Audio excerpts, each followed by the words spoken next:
السلام علیکم ورحمۃ اللہ وبرکاتہ۔ بسم اللہ الرحمن الرحیم۔ حیا ڈے 14 فروری۔ ایک عیسائی نے عید الفطر جوش و جذبے سے منائی، ایک ہندو نے عید الاضحیٰ پہ بکرا قربان کیا، ایک یہودی نے رمضان کا روزہ رکھا۔ کیا آپ نے کبھی ایسا سنا؟ نہیں نا، تو یہ کیا ہے؟ مسلمانوں نے ویلنٹائن ڈے جوش سے منایا، نیا سال منایا، اپریل فول منایا، بسنت منائی۔ یہ راکھی باندھنے کی ترغیب کتنے شرم کی بات ہے۔ پھر ہم اللہ سے شکوہ کرتے ہیں کہ زلزلے اور سیلاب ہم پہ کیوں آتے ہیں۔ کیا ہم مسلمان ہیں؟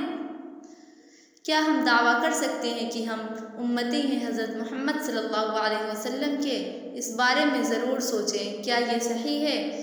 کیا آپ پسند کرتے ہیں کہ کوئی آپ کی بہن بیٹی کے ساتھ ویلنٹائن ڈے منائے؟